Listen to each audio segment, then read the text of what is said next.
Monsieur le président, madame la rapporteure, chers collègues, la proposition de loi du groupe GDR avec ses deux axes, amélioration de la transparence de Parcoursup et renforcement de l'aide à l'orientation et à l'information des étudiants, entend s'attaquer à un problème d'envergure, l'inégalité d'accès social et territorial des lycéens aux études supérieures. Objectif somme toute louable.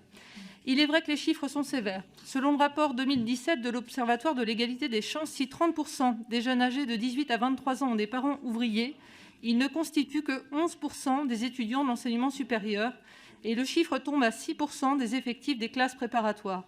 On connaît aussi le chiffre décevant de la promotion 2019-2020 à l'ENA, où un seul élève sur 82 est fils d'ouvrier. Mais bien au-delà du seul outil Parcoursup, qui a quand même mis fin à l'improbable système APB de tirage au sort et a permis en 2019 l'acceptation de 21% de boursiers en plus en phase principale par rapport à l'année précédente, c'est un système global qui n'encourage pas la mixité sociale dès le plus jeune âge qui doit être revu. Il faudrait surtout éviter qu'il y ait d'un côté les bons établissements, de l'autre les moins bons.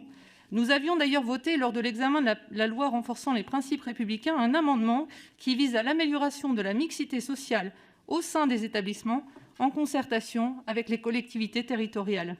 C'est un levier majeur. Le premier, pour corriger les inégalités de destin, est lié à l'origine sociale que de travailler partout, dans chaque établissement, qu'il soit privé comme public, sur chaque territoire, à un objectif de mixité sociale, dès lors que la démographie locale ou l'adaptation des transports le permet.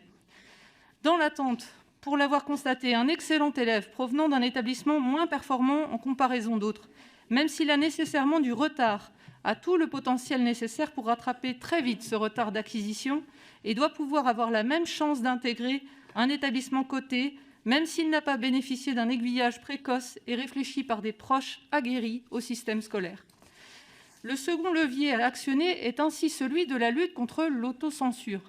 Nous devons poursuivre notre action en ce sens, notamment grâce aux cordées de la réussite mises en place entre les établissements d'enseignement pour garantir l'égalité des chances.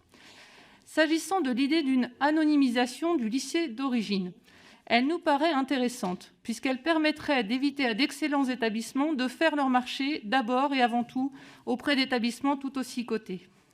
Sans être tout à fait défavorable à ce point précis, nous émettons des réserves pour le reste sur les reproches faits à la nouvelle plateforme de pérenniser les inégalités sociales et territoriales dans l'accès des étudiants aux études supérieures.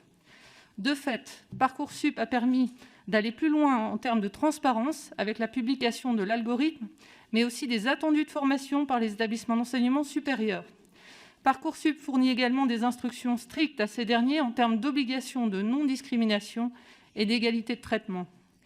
Les données de Parcoursup 2021 nous rappellent que près de 95% des bacheliers, quel que soit leur établissement d'origine, accèdent à l'enseignement supérieur et que la mobilité progresse de manière générale, notamment chez les élèves boursiers.